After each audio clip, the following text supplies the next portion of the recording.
Oke, Assalamualaikum warahmatullahi wabarakatuh. Untuk materi selanjutnya, yakni bagaimana cara mengajar reading di dalam kelas. Jadi menurutnya Brown, langsung saja kalau kita baca di paragraf pembuka ini introduction-nya itu, jadi hakikat membaca reading menurut Brown ini eh, eh, ada sebuah refleksi ya dari Brown dengan beberapa pertanyaan eh, bahwa written word written word atau kata-kata yang tertulis itu selalu di mengelilingi hidup manusia itu terus written word juga yakni yang kita baca reading ini juga memiliki kekuatan sosial, emosional dan intelektual. Jadi eh, intinya reading ini juga harus dikuasai oleh pembaca bahasa asing atau eh, second language acquisition itu.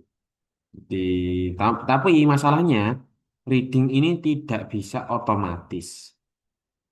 Karena apa? Membaca itu tidak hanya sekedar mengenali huruf atau kata. Reading itu sebuah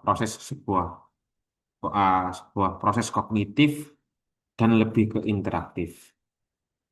Jadi reading itu juga tidak bisa eh, diajarkan secara terpisah dari speaking dan listening yang kemarin-kemarin. Reading itu sangat erat hubungannya dengan skill-skill yang lain.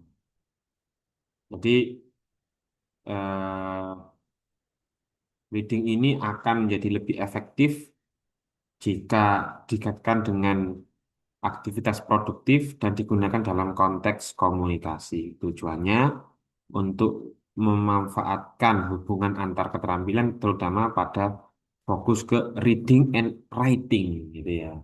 Reading itu hubungannya integrasinya dengan writing. Brown juga menjelaskan bahwa reading itu bukan the end of goals, bukan tujuan akhir, namun reading itu bagian dari kompetensi yang holistik, menyeluruh, ya, dan sarana untuk membangun sebuah makna. Oleh karena itu, fokus pengajaran reading itu bukan hanya comprehension, tapi bagaimana pendidik pembelajar, pendidik pembelajar itu ya menggunakan teks dan bagaimana teks itu memicu interaksi untuk berkomunikasi, baik itu oral atau written gitu. Kita masuk ke riset, research on reading on a second language. Riset pertama dimulai pada era 1970, sangat baru ya reading ini. Risetnya ini tentang awalnya itu diawali oleh terinspirasi dari riset reading bahasa pertama. Jadi ada pertanyaan kunci di sini yang menjadi dasar. Eh, Mengapa pembelajaran sebagian pembelajar itu sulit untuk belajar membaca dalam konteks bahasa Inggris? Terus apakah masalahnya itu pada fokus ke linguistik, grammar gitu, atau kognitif, atau hanya strateginya yang bermasalah? Oleh karena itu permasalahan ini menjadi fokus utama dalam materi kita hari ini. Ada beberapa kok ini ya beberapa penelitian. Yang pertama,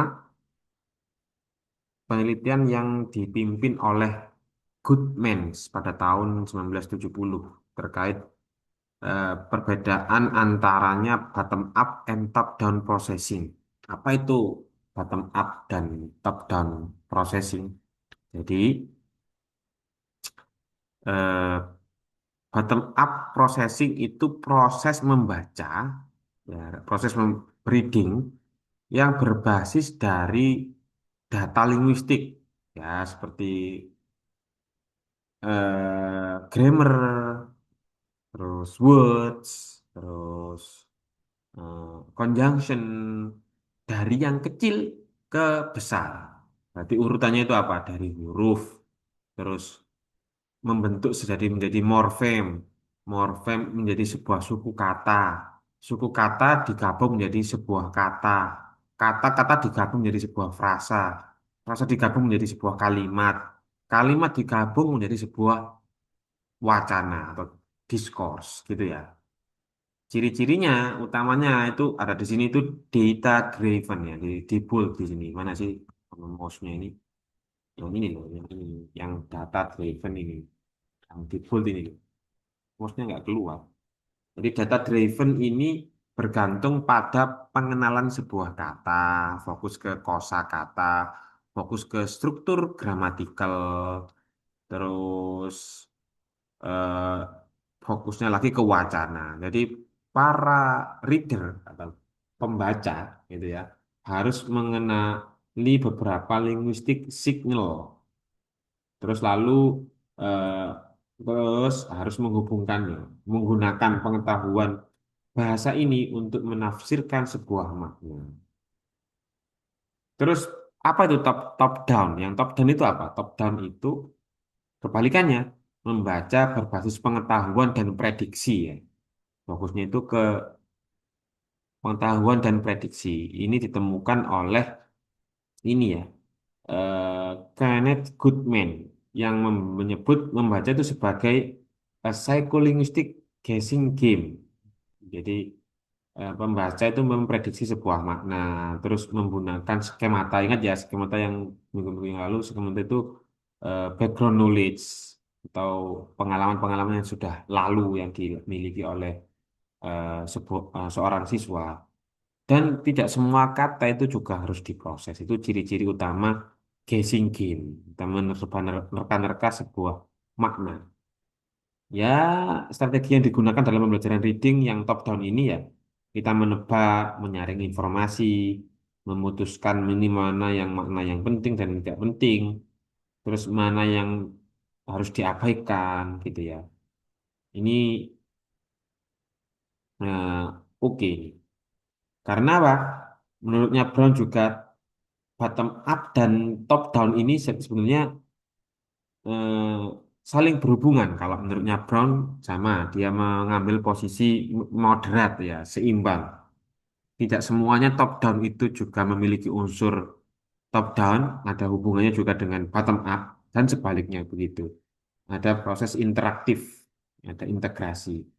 Kita juga bisa menafsirkan data linguistik ditafsirkan melalui linguistic form atau grammar form gitu ya, sambil memprediksi dan mengkonfirmasi maknanya maknanya itu seperti apa. Berarti itu top down yang menafsirkan data linguistik tadi itu berarti itu bottom up gitu ya. Jadi eh, top down sama bottom up ini sebenarnya sama-sama penting. Contoh di dalam kelas misalkan ya ada yang top down. Contohnya itu ada yang pre-reading. Kita mengaktifasi skemata dan memprediksi mana teks-teks yang akan muncul. Apa makna yang akan muncul. Jadi sambil kita membaca sebuah eh, bacaan teks itu, bottom up itu digabung dengan top down. Memeriksa kata kuncinya apa, seperti ide pokok yang ada di awal-awal paragraf, kalimat di awal paragraf. Sambil menafsirkan kira-kira keseluruhan wacana itu ngomongin tentang apa sih? Gitu. Itu post reading. Terus setelah eh, pak anu apa? Pre-reading, maaf itu pre-reading. Setelah itu kita masuk ke post reading. Kita berdiskusi dengan teman, berdiskusi dengan gurunya, memberi ringkasan atau merespon apakah kamu setuju. Ya, itu namanya post reading. Jadi, macam-macam ya. Ah, Riset tentang bottom up dan top down ini tidak berhenti di situ. Ada juga penelitian dari siapa nih? Christine, tadi itu Goodman ya. Tadi itu Goodman ya. Sekarang yang selanjutnya terkait ini dari 1996, tadi kan 1970 ya. sekarang 1996. Jadi istilah bottom up itu juga dikenal juga dengan istilah driven, data driven atau penegasan ulang kembali. Jadi ada sinyal-sinyal dari grammar rules atau sinyal-sinyal linguistik seperti huruf, morfem, kata itu ya. Terus kita gunakan untuk pengetahuan bahasa untuk memaksa makna yang tertib dalam sebuah teks. Tapi di sini Brown menambahkan poin penting bahwa proses ini menuntut kecanggihan kognitif, harus pintar, karena pembaca harus memilih sinyal mana yang relevan dari sekian banyak data. Artinya bottom up ini kurang kok anu ya, lebih kompleks lah, tidak sederhana, sederhana yang kita bayangkan. Tetap ada decision maker di situ. Kalau top down menurutnya eh, eh, Brown di sini juga disebut juga kalau tadi kan bottom up itu kan data driven. Kalau top down di sini di buku ini ngomongnya itu sama dengan conceptually driven atau pemperdalaman. Fokusnya ke Goodman di sini. Saya tadi kelupaan di sini Goodman, Goodman words, Goodman ini puzzle solving proses itu ya. eh, Juga ada resikonya. Pembaca harus menebak-nebak, menginferensi, dan memutuskan apa yang dipertahankan dan apa yang diabaikan. Makanya di sini tuh ngomongnya itu puzzle solving process. Artinya tidak pembaca itu tidak membaca semuanya, tetapi memilih berdasarkan pengetahuan dan tujuan yang ingin dicapai. Di sini ngomongkannya itu makanya ada istilah ini eagle eye versus microscope. Nah, eagle eye itu kan mata elang. Lihatnya itu kan dari top ke down. Kalau mikroskop itu kan kecil-kecil, makanya dari bottom ke up gitu. Itu ya. Nah, yang perlu dikritiki itu ada kesalahan sudut pandang lama yang perlu kita kritisi. Selama 50 tahun ya, dia si Brown itu ngomong kalau reading itu harus diajarkan secara bottom up. Ya, harus dari bottom, dari bawah ke up ke tinggi. Mulai dari huruf, bunyi, terus kata. Nah, itu salah itu ya. Kar,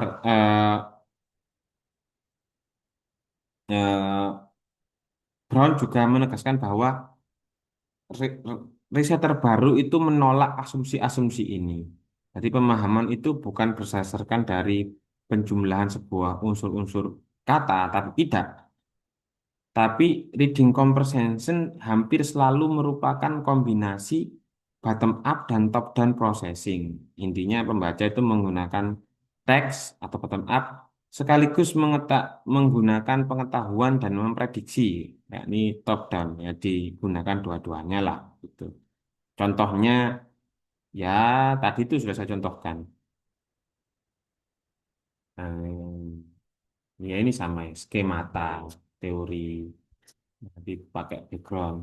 Rule and affective and culture lah. The rule of affective and budaya dan afektif. Ini rule-nya apa? Sebenarnya filsafat ini berhubungan dengan filsafat ya.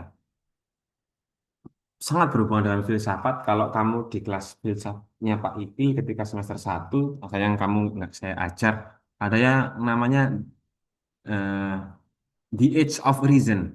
Nah, di mana seluruhnya itu harus difikir gitu ya. Age masa keemasannya reason semuanya itu harus difikir karena kamu sering kan ada istilah-istilah ada ini cogito ergo sum, I think therefore I am. Semuanya itu harus berpikir. Saya berpikir maka saya ada gitu kan ya. Tapi ada juga era di mana pemikiran ini runtuh. The End of Reasons, ada The Ends of Reasons. Runtuhnya era kognitif masuk ke era afektif. Ini dikarenakan banyak sekali peperangan di abad-abad 19 awal-awal sampai pertengahan sampai merdeka itu kan ada Perang Dunia II ya. Akhirnya banyak orang yang suffer karena banyak kematian, keluarganya terbunuh dan lain-lain. Oleh karena itu, the role of affective and culture, peran afeksi dan peran budaya juga perlu dipertimbangkan, tidak hanya peran kognitif otak saja. Jadi pemerolehan bahasa kedua itu tidak ditentukan oleh kemampuan kognitif semata, tapi sangat dipengaruhi oleh faktor afektif dan budaya. Faktor afektif dalam membaca contohnya yang pertama, Brown menyatakan bahwa ego, self-esteem, self-efficacy, motivasi diri, empati, motivation itu memainkan peran yang sangat besar dalam keberhasilan membaca. Sama seperti pada keterampilan berbicara dan mendengarkan, sama ya. Yang perlu digarisbawahi di sini, membaca bukan berarti aktivitas netral, tapi membaca itu membawa self confidence, rasa percaya diri atau juga sebaliknya anxiety juga, pengalaman gagal atau berhasil, terus sikap terhadap bahasa target itu bagaimana? Contoh, sikapnya ketika kita membaca kita berbahasa Inggris atau membaca bahasa Inggris itu kita dianggap keren oleh teman kita atau kebalikannya, sok Inggris lu gitu kan, dikit-dikit pakai bahasa Inggris, dianggap menjadi momok gitu ya, sosial. Oleh karena itu, variabilitas kemampuan membaca seringkali berasal dari domain afektif ini, wilayah afektif, bukan semata-mata dari kemampuan teks saja. Jadi, ada juga love of reading, contohnya afektif ya. Di sini ngomongkan love. The love of reading has probably many learner. Ya, jadi pembaca yang ulung, ya, yang orang yang suka baca itu biasanya itu menjadi faktor juga dalam keberhasilan membaca. Kecintaan terhadap membaca itu mendorong para pembelajar untuk membaca lebih sering, terus membaca lebih mandiri dan membangun kompetensi secara berkelanjutan. Dampaknya apa? Instruksi membaca itu lebih efektif ketika ada self-esteem atau kemauan dari diri sendiri itu dari siswa itu lebih tinggi, kelas lebih aman karena ketika gagal itu tidak dipermalukan karena reading kan personal, individual. Dan di autonomi gain true nggak? Autonomi ini juga autonomi itu maksudnya itu independensi ya, kemandirian dalam membaca itu sebagai faktor motivasi kunci. Menurutnya Brown and Treten ya, Treten ini itu menjelaskan bahwa otonomi itu diperoleh atau kemandirian itu diperoleh melalui pembelajaran strategi menjada, strategi membaca. Karena ini menjadi motivasi yang sangat kuat. Artinya ketika siswa tahu bagaimana membaca dan tahu apa yang harus dilakukan saat tidak paham, maka mereka otomatis merasa ada keberdayaan, ada kemampuan dan tidak bergantung kepada guru karena mereka secara otonom, secara mandiri membaca secara ini ya, membaca secara independen. Terus bagaimana dengan budaya sama culture, Pak? Budaya sama eh, ya culture itu budaya. Jadi Brown di sini menekankan bahwa eh, budaya juga sama dengan afektif. Budaya itu sangat berperan aktif dalam membentuk sikap terhadap membaca. Membaca itu bukan hanya keterampilan bahasa tetapi praktik budaya. Contohnya ya, budaya menghargai literasi. Jadi membaca itu dianggap sebuah aktivitas yang bermakna dan unggul atau memiliki nilai moral value yang tinggi. Terus budaya dengan akses bacaan yang terbatas itu sama dengan membaca bisa terasa asing atau menakutkan. Kalau tidak ada budaya membaca, tentunya tidak ada budaya literasi, tentunya itu menakutkan, asing gitu ya. Dianggap ini, dianggap ancaman juga bahkan kalau zaman-zaman dahulu. Jadi keberhasilan membaca itu tidak bisa dilepaskan oleh konteks afektif dan konteks budaya dari pembelajar itu sendiri. Jadi ini juga menjadi kritik ya terhadap pandangan kognitif murni yang pakai otak saja gitu ya. Dengan eh, istilahnya di sini tuh menutupnya itu begini, we cannot simply assume ya. Kita tidak bisa mengasumsikan bahwa faktor kognitif itu menjadi satu-satunya faktor yang paling mempengaruhi dalam keberhasilan membaca bahasa kedua. Tidak, tapi banyak faktor, terutama faktor afektif dan faktor culture. Fokusnya ya kalau di Indonesia ya literasi membaca itu, kita juga harus sering meningkatkan literasi membaca literasi membaca siswa. Lanjut, the power of extensive reading. Bentar ya, baterainya mau habis HP-nya ini. Apa itu ini? The power of extensive reading. Apa itu kekuatan dalam pembaca ekstensif ya? Tapi kalau ekstensif lawannya intensif, extension bisa juga di luar tambahan begitu ya. Jadi begini, ada istilahnya extensive reading, ER ya. Itu juga memiliki daya pedagogis yang sangat kuat dalam pembelajaran bahasa kedua, terutama indirect, ya, tidak langsung. Sifatnya yang tidak langsung. Di sini kan direct sama indirect. Jadi fokusnya ekstensif itu yang indirect. Kalau kita lihat di sini ada kontradiksi antara direct and indirect instruction. Dan ini juga menjadi sebuah permasalahan klasik ya. Jadi direct instruction itu seperti pembelajaran yang sadar, eksplisit, dan terfokus. Instruksi dari langsung teacher center gitu ya. Kalau indirect instruction itu pembelajaran secara implisit, terus lebih natural, ngikut gitu nanti apa skillnya.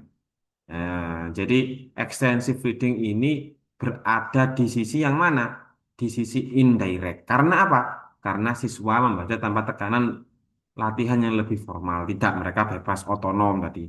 Terus fokus utamanya itu bukan pada belajar bahasa, tapi bagaimana memahami dan menikmati sebuah teks, terutama teks yang berupa cerita rakyat, novel, atau short stories gitu ya. Jadi extensive reading ini juga ada yang ngomong, Stephen Carson 1985 ya, bahwa extensive reading menciptakan lingkungan yang kaya input. Jadi proses belajar menjadi lebih lebih terjadi secara implisit dan siswa belajar tanpa ada perintah, tanpa merasa kayak digurui atau diajar gitu.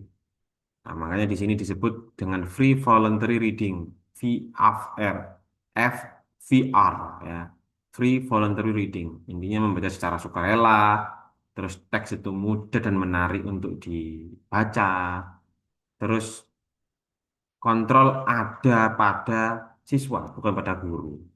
Dampaknya apa linguistik dalam extensive reading ini? Di sini Alan Bamford ya ngomong 1998 ini eh, kontribusinya extensive reading ini pada peningkatan reading ability mereka meningkat sekali. Terus vocabulary juga meningkat, spelling juga meningkat. Menurutnya riset ini ya. Yang penting kemajuan ini tanpa latihan eksplisit mengulang, hafalkan, tapi secara implisit. Karena membaca di sini dilakukan dengan secara kesenangan. Untuk ini ya senang-senang aja tanpa membuka kamus hanya menerka-nerka mungkin 3 sampai 5 halaman nanti itu awal-awal novel itu sulit tapi lama-lama nanti otomatis bisa sendiri itu ya, itu intinya extensive reading ya novel itu. Adult literacy training ya, adult ini berarti ya untuk apa andragogi, bukan pedagogi. Kalau pedagogi kan untuk anak-anak dan remaja. Kalau andragogi ini untuk adult learners, pembelajar dewasa. Ini juga mempengaruhi dalam pembelajaran bahasa. Kalau anak-anak itu kan sulit memahami sebuah konteks bacaan ya. Tapi mereka sekali paham tidak akan sampai lupa. Kebalikannya, kalau adult learner itu ketika membaca dia itu cepat paham, tapi cepat lupa juga. Gitu. Menurutnya ini ya, menurutnya Brown. Ada beberapa macam tipe-tipe written language atau teks reading. Ada genre-nya macam-macam. Ada ini ada non-fiction seperti report, essay, artikel. Ada yang fiction seperti novel, short stories, ada letter, surat, ada untuk surat email untuk personal, ada yang bisnis, ada greeting cards, ada diary, ada memo, ada pesan WA gitu ya, ada announcement dan newspaper, banyak sekali tipe-tipe reading. Ya, kamu baca sendirilah ya. Karakter-karakter, nah, ini nggak perlu ini karakter-karakter dalam written language nggak usah. Yang penting itu cara ngajarnya sebenarnya. Hmm. Ini strategis for reading comprehension. Ada beberapa strategi dalam pembelajaran reading. Apa aja itu? Yang pertama, ini sebentar. Saya baca dulu. For most second language learner who are ready to literate in private language, bla bla bla. Jadi intinya begini, strategi memahami sebuah bacaan atau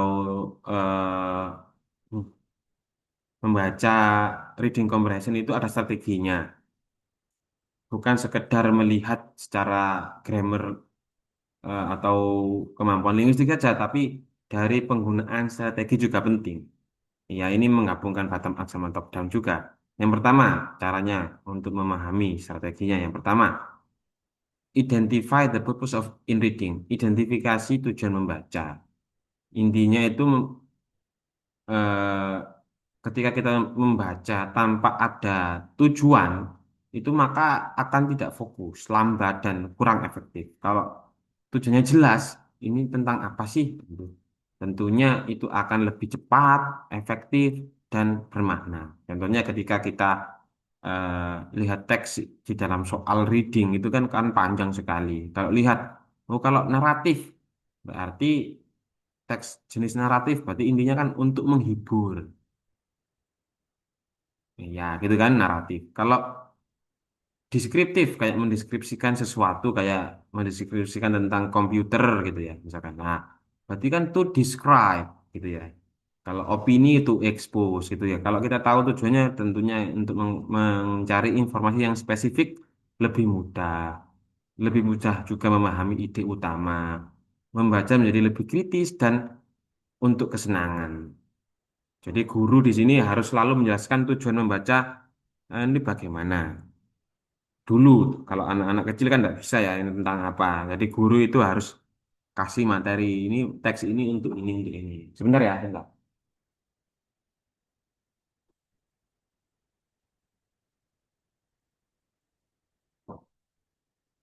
Terus yang kedua, use graphemic rules and patterns.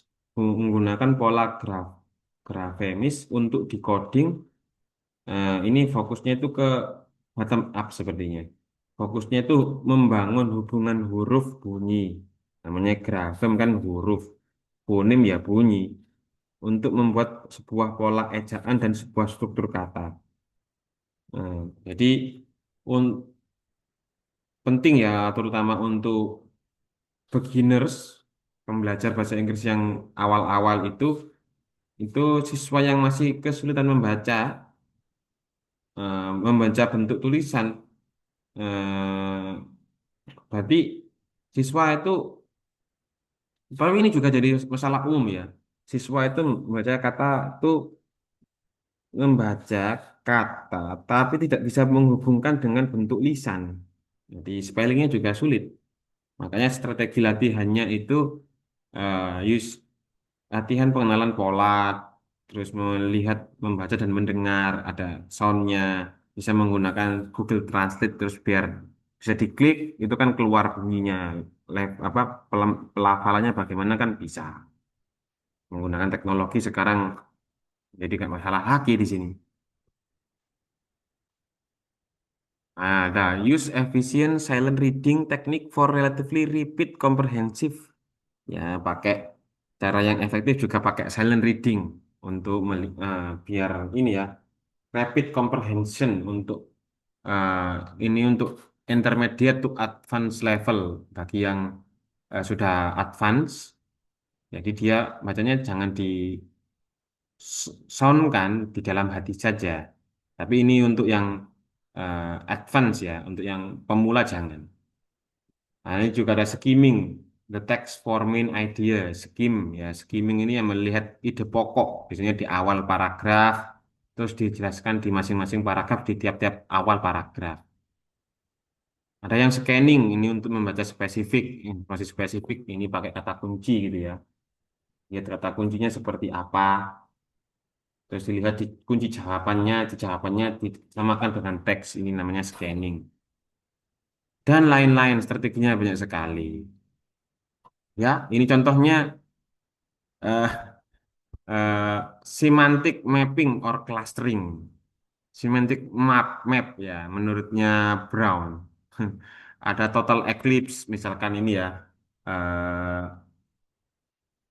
ada Java, ada chaos, myth of giant eating the sun, compared to the high tech of today.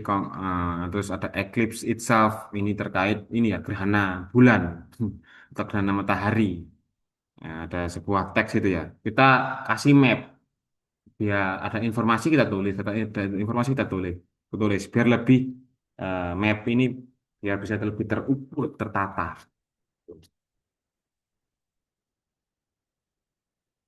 Ada tipe-tipe classroom reading performance, ada yang oral, ada yang silent reading, ada yang macam-macam ya. Ada ini prinsip-prinsip dalam mendesain interaktif reading untuk biar reading ini menarik. Ada teknik-teknik dalam mengajar yang pertama. In an interactive curriculum, make sure that you don't overlook the importance of specific instruction in reading skill. Nggak usah pakai instruksi yang terlalu spesifik ya dalam kurikulumnya. Nomor dua, gunakan teknik yang lebih memotivasi siswa, lebih memotivasi untuk ini ya, lebih biar budaya literasinya muncul dulu gitu. Terus ada yang balance antaranya authentic and readability choosing text. Jadi kita nggak bisa memilihkan siswa itu teks yang ini bisa dibaca. Misalkan untuk pemula, meskipun sudah dewasa dia, misalkan untuk anak SMA, tetap pilihkan bacaan-bacaan yang levelnya pemula, jangan level-level advance. Eh, Novelnya Toto Chan, misalkan begitu. Jangan langsung yang berat-berat, detektif ya jangan. Terus dorong untuk fokus ke strategi, tadi ada strategi skimming, scanning, tadi didorong. Terus gabungkan antaranya strategi bottom up dan top down teknik. Follow SQ3R. SQ3R itu survey, question, read, research, review. Jadi survei itu hubungannya dengan skimming, tadi yang mencari ide pokok. Skim the text for an overview of the main idea. Jadi survei itu fokusnya itu untuk mencari ide pokok. Terus questions. The reader asks question about what he or she wishes to get out of the text. Jadi selalu beri pertanyaan kenapa kok ini penting ya. Terus read the text while looking for answer to the previously formulated question. Kita suruh baca teksnya sambil mencari jawaban to the previously formulated question. Cari jawaban eh, pertanyaan-pertanyaan yang di atasnya. Jadi beruntun, tidak langsung loncat-loncat gitu pertanyaannya. Misalkan soal 1 sampai 5, tidak mungkin soal satu itu diletakkan di akhir-akhir paragraf, tidak mungkin. Dari awal sampai akhir. Jadi kita lihat dari question sudah mencerminkan bagaimana eh, teks itu akan terjawab. Terus recite, reprocess the silent points of the text through oral or written language. Kita suruh merecite, apa ya istilahnya itu ya, disuruh membaca lagi mereka, tapi dengan suara yang menggunakan bisa pakai silent, pakai dia diam aja atau oral, langsung di suara keraskan gitu. Terus direview, disuruh mereview mana-mana yang penting, mana yang tidak penting, suruh ngerangkum lah. Terus nomor 7 ada subdivide your technique into pre-reading, during reading, and after reading phases. Ya kita disuruh ini ya, disuruh membagi menjadi tiga sebelum reading, pas pas membaca, during reading, and after reading phases. Kayak after reading phases kan dulu kan sudah saya omongkan dengan diskusi, dengan interaksi tanya jawab dengan guru dan siswanya. Tuh. Ya, sudah, ini tentang sudah soal-soal reading, contoh-contoh soal reading. Untuk hari ini cukup, ya. Saya kira sudah sangat jelas. Terima kasih telah mendengarkan. Kalau ada pertanyaan, silahkan ditanyakan. Untuk hari ini kita akhiri dulu. Terima kasih. Assalamualaikum warahmatullahi wabarakatuh.